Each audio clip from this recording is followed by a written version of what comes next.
রোহিঙ্গা সংকটের প্রধান সমাধান প্রত্যাবাসন বললেন জাতিসংঘ মহাসচিব। খাদ্য সহায়তা অব্যাহত রাখতে বিশ্ব সম্প্রদায়কে আহ্বান।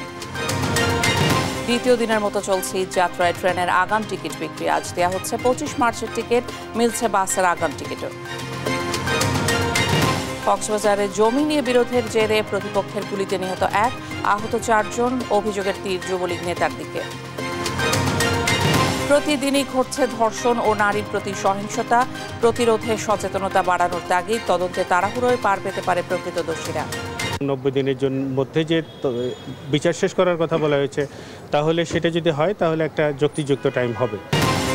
নওগাঁয় ঊর্ধ্বমুখী চালের বাজার। কেজিতে 4 থেকে 5 টাকা বেড়েছে সরু চালের দাম। ধানের সরবরাহ কমাকে দায়ী করলেন মিল মালিকরা। চাউলের মূল্য 78 থেকে 80 টাকা, যেটি গত সপ্তাহে ছিল 75-76 টাকা, অর্থাৎ কেজিতে 2 টাকা থেকে 3 টাকা বৃদ্ধি পেয়েছে। রাজশাহীতে টিসিবির পণ্য সংগ্রহে লম্বা লাইন। কর্ম হারিয়ে মানবেতর জীবন অনেকের। সামাজিক সুরক্ষা বলয় বাড়ানোর পরামর্শ। এবং লা লিগায় রাতে ভিয়ারিয়ালের মুখোমুখি হবে রিয়াল মাদ্রিদ। ইপিএলে ঘরের মাঠে ম্যানচেস্টার সিটির প্রতিপক্ষ ব্রাইটন।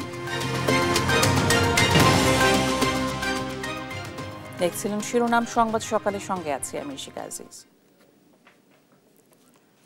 রোহিঙ্গাদের নিজ দেশে ফিরতে চাওয়ার স্পষ্ট বার্তা পেয়েছেন বলে জানিয়েছেন জাতিসংঘ মহাসচিব অ্যান্টনিও গুতেরেস। শুক্রবার কক্সবাজারে রোহিঙ্গা ক্যাম্প পরিদর্শন শেষে কথা জানান তিনি। বলেন, জাতিসংঘ সহ ইউরোপের বিভিন্ন দেশ অর্থায়ন সংকুচিত করায় ক্যাম্পে খাদ্য সহায়তা হুমকির মুখে পড়েছে। খাদ্য সহায়তা নিশ্চিতে আন্তর্জাতিক সম্প্রদায়ের সঙ্গে কথা বলার আশ্বাস দেন তিনি। পরে লাখো রোহিঙ্গার সঙ্গে ইফতার আয়োজনে অংশ নেন ডক্টর ইউনুস ও গুতেরেস। সহকর্মী সাইফুল রিপনের রিপোর্ট, জানাচ্ছেন আপন আপু। শুক্রবার দুপুরে ঢাকা থেকে কক্সবাজার বিমানবন্দরে পৌঁছান জাতিসংঘ মহাসচিব অ্যান্টনিও গুতেরেস। সঙ্গে ছিলেন অন্তর্বর্তী সরকারের প্রধান উপদেষ্টা ডক্টর মোহাম্মদ ইউনুস। বিমানবন্দরের আনুষ্ঠানিকতা সেরে সোয়া 2টায় উখিয়ার রোহিঙ্গা শরণার্থী ক্যাম্পে পৌঁছান গুতেরেস। ফেন্সি লার্নিং সেন্টার ও রোহিঙ্গা শরণার্থীদের আবাসস্থল পরিদর্শন করেন তিনি। কথা বলেন রোহিঙ্গাদের সঙ্গে। এ সময় আরাকানে সংঘটিত গণহত্যার বিচার ও নিজ দেশে ফিরে যাওয়ার আকুতি জানান রোহিঙ্গারা। পরে রোহিঙ্গা কালচারাল মেমোরি সেন্টার পরিদর্শন করেন গুতেরেস। মত বিনিময় করেন সেন্টারটির পরিচালকদের সঙ্গে। পরিদর্শন শেষে সাংবাদিকদের সঙ্গে কথা বলেন গুতেরেস। বলেন, এই সফরে দুটো স্পষ্ট বার্তা পেয়েছেন। প্রথমত, রোহিঙ্গারা মিয়ানমারে ফিরে যেতে চায়। দ্বিতীয়ত, তারা ক্যাম্পে উন্নত পরিবেশ চায়। And in this visit, I already heard 2 clear messages. First, Rohingyas want to go back to Myanmar. It's essential that the international community does everything to make sure that peace is reestablished in Myanmar and that the rights of the Rohingyas are respected, that discrimination and persecution like the one that we witnessed in the past will end. And second, they want better conditions in the camp. এ সময় জাতিসংঘ মহাসচিব আরো বলেন, জাতিসংঘ সহ ইউরোপের বিভিন্ন দেশ মানবতার সেবায় অর্থায়ন সংকুচিত করায় রোহিঙ্গা ক্যাম্পের খাদ্য সহায়তার বিষয়টিও হুমকির মুখে পড়েছে। রোহিঙ্গাদের খাদ্য সহায়তা নিশ্চিতে আন্তর্জাতিক সম্প্রদায়ের সঙ্গে কথা বলার আশ্বাস দেন তিনি। পরে ডক্টর ইউনুস ও অ্যান্টনিও গুতেরেস লাখো রোহিঙ্গার সঙ্গে ইফতারে অংশ নেন। এ সময় রোহিঙ্গা জনগোষ্ঠীর কষ্ট কমিয়ে আনতে প্রচেষ্টার জন্য গুতেরেসের প্রতি কৃতজ্ঞতা জানান প্রধান উপদেষ্টা। বলেন, সামনের ঈদে যাতে রোহিঙ্গারা নিজ বাড়িতে ঈদ করতে পারে সে চেষ্টা করা হবে। আন্তরিকভাবে পূরণ করছে চেষ্টা করে গিয়ে এখন মনে হচ্ছে দেখে না কষ্ট এ কথাটা ওনার কাছে দৌড়িয়েছে যে ওনার থেকে সাহস হয়ে পেলাই আবার দুনিয়ার সামনে লড়াই করিব যাতে অন্যরা শান্তিপূর্ণভাবে অন্যরা অন্য দেশে পৌঁছে দিতে পারে। তো এন খুশির দিনের কথা নয়, এন মস্ত বড় খুশির কথা। এই খুশির কথা ইয়ান আজি আরা অনুভব করি। আরা তারা ভীষণভাবে ধন্যবাদ জানাই, শুক্রিয়া জানাই। এই দায়িত্ব তারা তো তারে নই তারা কইলে কোনো দেশে আনিতে পারেন না, তার দেশত এনে বন জঙ্গলের ভিতর ঢুকাইতে পারিব না। সামনের বছর ঈদের সময় যেন অনার বাড়ির মধ্যে তাই ইউনিটি একত্র হন এবং দাদা দাদির খবরের কাছে তাই অনেক তার সম্বর্ধনা দেন। ইফতারে অংশ নিয়ে ইসলামের প্রতি গভীর শ্রদ্ধা জানান জাতিসংঘ মহাসচিব। বলেন, অ্যান্টি মুসলিম অ্যাক্টিভিটির অংশ হিসেবে অনেক স্থানেই নৃশংসতা চলছে।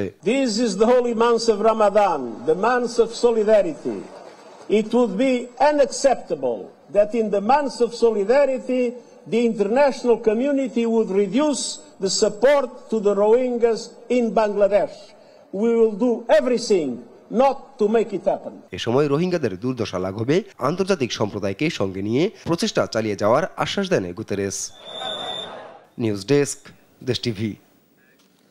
রোহিঙ্গা ক্যাম্পে ইফতারে পদদলিত হয়ে এক বৃদ্ধ নিহত হয়েছেন, আহত হন আরও দুজন।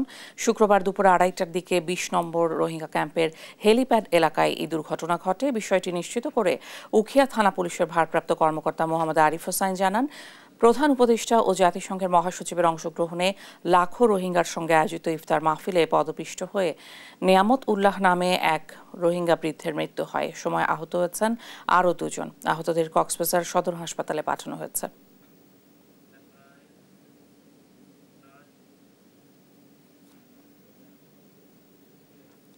ঈদযাত্রায় আজ বিক্রি হচ্ছে 25 মার্চের ট্রেনের অগ্রিম টিকিট। সেই সঙ্গে সড়ক পথের বাসের অগ্রিম টিকিটও বিক্রি চলছে। বাংলাদেশ রেলওয়ের সিদ্ধান্ত অনুযায়ী ঈদের আগে আন্তনগর ট্রেনের 24 মার্চের টিকিট বিক্রি করা হয়েছে গতকাল 14 মার্চ। এছাড়া 26 মার্চের টিকিট বিক্রি করা হবে 16 মার্চ, 27 মার্চের টিকিট বিক্রি করা হবে 17 মার্চ, 28 মার্চের টিকিট বিক্রি করা হবে 18 মার্চ, 29 মার্চের টিকিট বিক্রি করা হবে 19 মার্চ এবং 30 মার্চের টিকিট বিক্রি করা হবে 20 মার্চ। ঈদযাত্রার অগ্রিম টিকিট একজন যাত্রী সর্বোচ্চ একবার কিনতে পারবেন এবং এক্ষেত্রে সংগ্রহ করতে পারবেন 4টি আসনের টিকিট। কক্সবাজারের ঈদগাঁওতে জমি বিরোধের জেরে প্রতিপক্ষের পাল্টা হামলায় গুলিবিদ্ধ হয়ে একজন নিহত হয়েছেন, আহত 3 জন। শুক্রবার রাত 10টায় ঈদগাঁও উপজেলার ইসলামাবাদ ইউনিয়নের ফাঁসিয়াখালী এলাকায় এই ঘটনা ঘটে। স্থানীয়রা জানান, জমির মালিকানা নিয়ে স্থানীয় ইসলামাবাদ ইউপি চেয়ারম্যান ও উপজেলা যুবলীগের নেতা আব্দুর রাজ্জাকের পরিবারের সাথে হাবিবুল হুদা চৌধুরীর পরিবারের মধ্যে দীর্ঘদিন ধরে বিরোধ চলে আসছিল। শুক্রবার দুপুরে পূর্ব বিরোধকে কেন্দ্র করে প্রতিপক্ষের সংঘবদ্ধ 15-20 জনের একটি দল হাবিবুল হুদা চৌধুরী ও তার স্বজনদের বসতঘরে হামলা চালায়। এতে উভয় পক্ষের লোকজনের মধ্যে সংঘর্ষ বেঁধে যায়। এ সময় একজন গুলিবিদ্ধ সহ 4 জন আহত হন। নিহতের লাশ ময়নাতদন্তের জন্য কক্সবাজার জেলা সদর হাসপাতাল মর্গে রাখা হয়েছে। ঘটনায় জড়িতদের চিহ্নিত করে গ্রেপ্তারে আইন শৃঙ্খলা বাহিনীর অভিযান চলছে।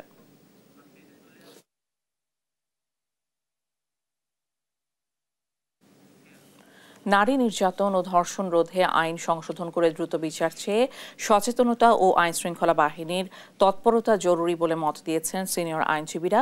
নারী ও শিশু নির্যাতন মামলার তদন্ত 15 দিনে শেষ করার বিধান নিয়েও আপত্তি জানিয়েছেন তারা। সাবরিনা মজুমদারের বিশেষ প্রতিবেদন।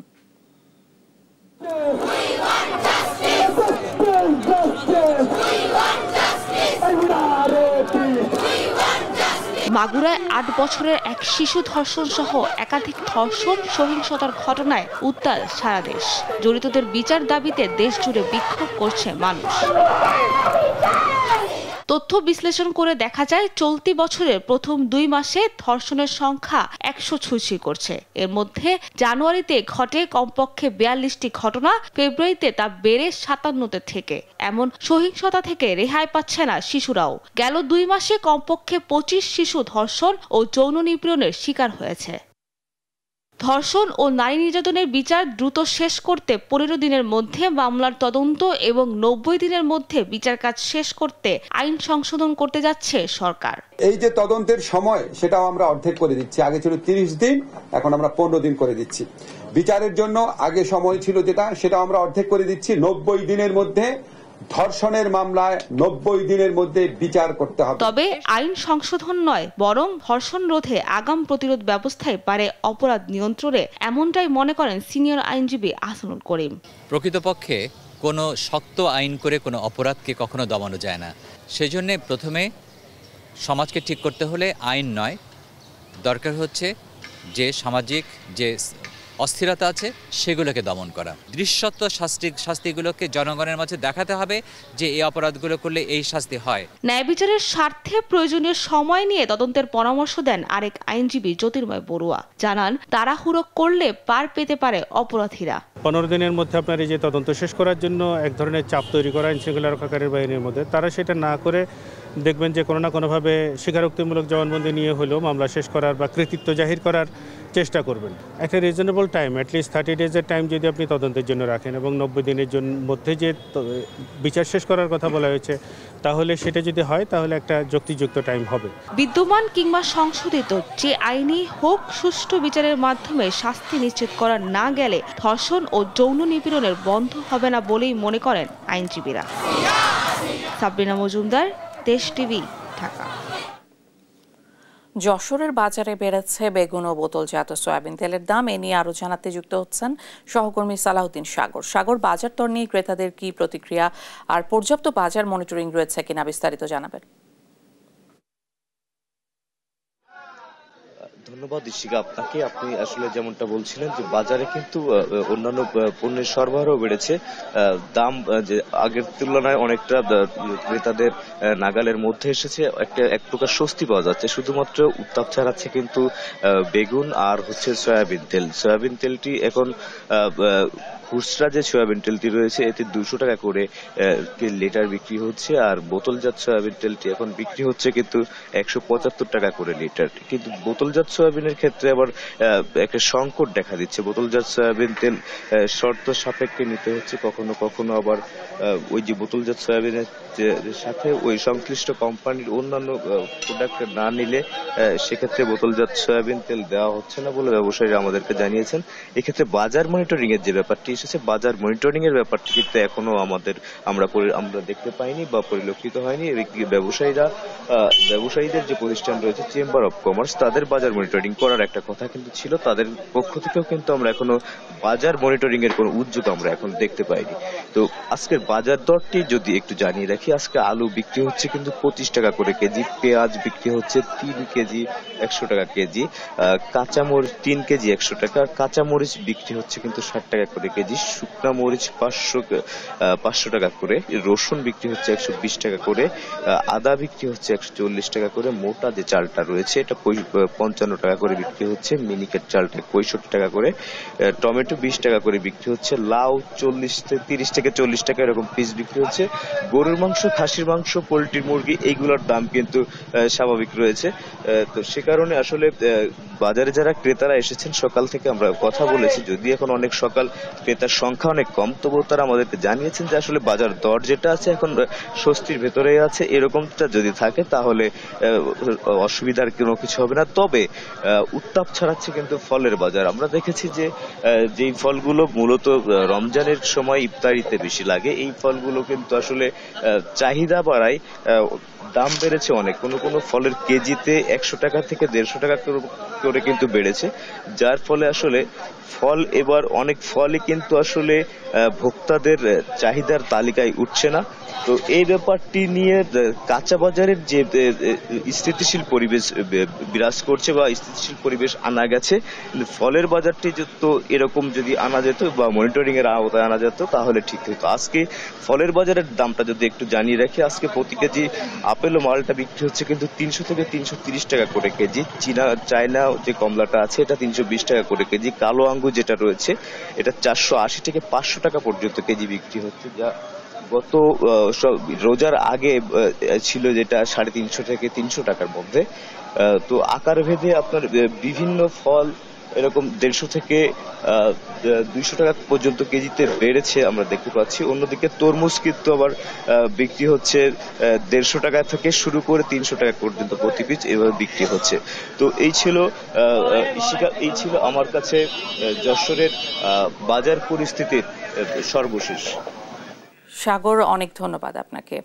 বাজার দর নিয়ে বিস্তারিত জানছিলাম সহকর্মীর কাছে যশোর থেকে। রোজায় চাহিদা কম থাকলেও নওগাঁয় ঊর্ধ্বমুখী চালের বাজার। মোটা চালের দাম অপরিবর্তিত থাকলেও এক সপ্তাহের ব্যবধানে খুচরা বাজারে সরু চালের দাম বেড়েছে কেজিতে 4 থেকে 5 টাকা পর্যন্ত। এতে নাভিশ্বাস সাধারণ মানুষের। মিল মালিকদের দাবি, বাজারে ধানের সরবরাহ কমে যাওয়ায় চালের দাম বেড়েছে।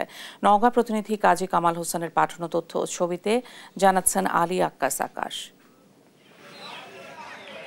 রমজান মাসে স্বাভাবিকভাবেই চালের চাহিদা কম থাকে। তাছাড়া ঈদের পরেই শুরু হবে বড় মৌসুম। বিদেশ থেকে আমদানি করা চালও মিলছে বাজারে। এরপরও নওগাঁয় আরেক দফায় বাড়ল সরু চালের দাম। পাইকারি বাজারে 50 কেজির বস্তায় 100 থেকে 150 টাকা পর্যন্ত বেড়েছে কাটারি ভোগ এবং জিরাশাইল চালের দাম। পাইকারি বাজারে দাম বাড়ায় এর প্রভাব পড়েছে খুচরা বাজারেও। 4 থেকে 5 টাকা দাম বেড়ে প্রতি কেজি জিরাশাইল বিক্রি হচ্ছে 75 থেকে 80 টাকায়, আর কাটারি ভোগ বিক্রি হচ্ছে 80 টাকা কেজিতে। তবে বিদেশ থেকে চাল আমদানির পরেও আগের চড়া দামে বিক্রি হচ্ছে অন্যান্য চাল। খুচরা ব্যবসায়ীরা বলছেন পাইকারিতে বেশি দামে চাল কেনায় বাড়তি দামে বিক্রি করতে হচ্ছে তাদের। পূর্বে ছিল আপনার 70 থেকে 75 টাকা কেজি, সেটা বর্তমানে 75 থেকে 80 টাকা কেজি। আর কাটারি নাজির চাল যেটা, সেটা 75 টাকা কেজি ছিল, সেটা বর্তমানে এখন 80 টাকা কেজি। চালের বাজার বৃদ্ধি হওয়ার কোনো যুক্তিগত কারণ নাই। পর্যাপ্ত পরিমাণের চাল আছে এবং বিদেশ থেকে আমদানি হচ্ছে। চাল আমদানির পরেও চালের দাম বৃদ্ধি পাওয়ায় চাল কিনতে গিয়ে নাবিশ্বাস ভোক্তাদের। তাদের দাবি বাজার নিয়ন্ত্রণে প্রয়োজন নিয়মিত মনিটরিং। কেজি প্রতি 5 টাকা 6 টাকা করে বেড়ে গেছে। তা আমরা সাধারণ মানুষ কি করব? তাহলে সরকারের এটা মনিটর করা উচিত। আমরা প্রতিদিনই দেখতেছি আসতেছি আর চালের দাম বেড়ে যাচ্ছে। মিল মালিকরা বলছেন বাজারে সরু ধানের সরবরাহ কমায় চালের দাম বেড়েছে। দেশি জিরা এবং কাটারির মূল্য কিছুটা বৃদ্ধি পেয়েছে। আপনার এই সপ্তাহে জিরা এবং কাটারির চাউলের মূল্য 78 থেকে 80 টাকা, যেটি গত সপ্তাহে ছিল 75-76 টাকা, অর্থাৎ কেজিতে 2 টাকা থেকে 3 টাকা বৃদ্ধি পেয়েছে। ধান চালের বাজার নিয়ন্ত্রণে সারা বছরই সার্বক্ষণিক মনিটরিং দেখতে চান ভোক্তারা।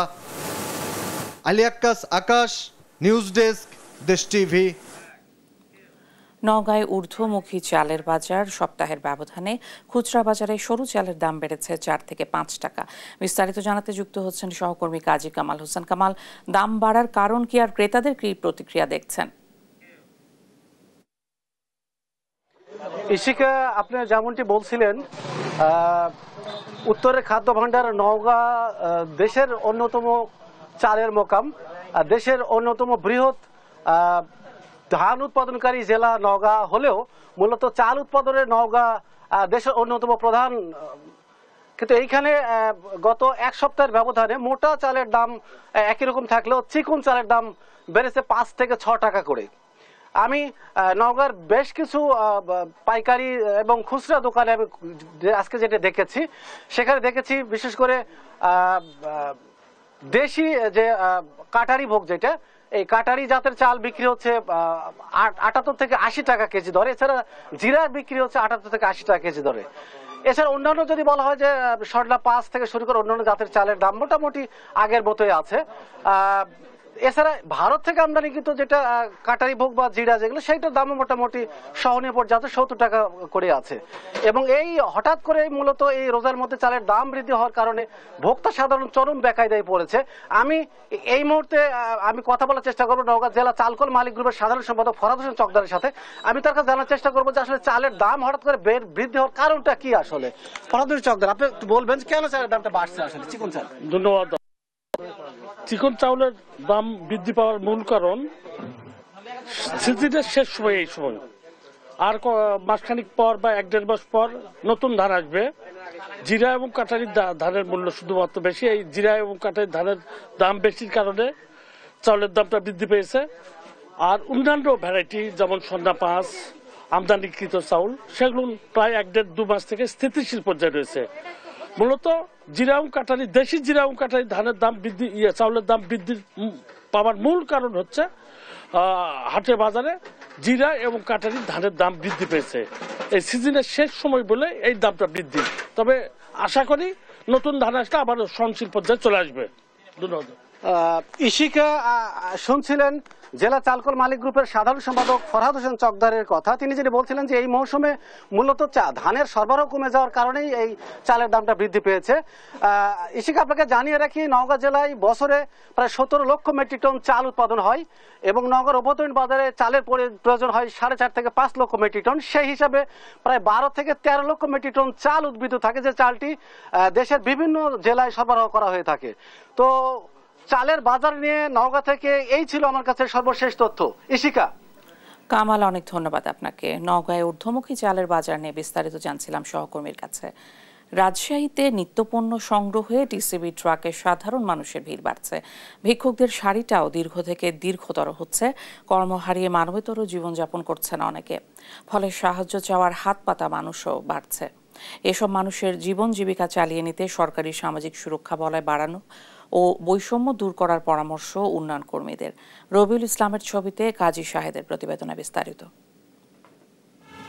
কাজের সন্ধানে ছুটে চলা মানুষগুলোর অপেক্ষা পথের ধারে, সংসার চলে না, হাত পাততেও দ্বিধা, অকপট স্বীকারোক্তি কষ্টে চলা মানুষগুলোর। যারা একটা সময় পাড়া মহল্লার দোকানে সদাই নিতেন তারা দাঁড়িয়ে পড়ছেন টিসিবির লাইনে। সেখানেও প্রতিযোগিতা হতদরিদ্র মানুষগুলোর সঙ্গে, আর অতি দরিদ্ররা হাত পাচ্ছেন সাধারণের কাছে। লাইনে দাঁড়িয়েছে টিসিবির মাল লিয়ার লেগে, গুড় চিনি তেল লিয়ার লেগে। বাসা বাড়িতে কাজ করি 1500 টাকা পাই, অতি তো হয় না।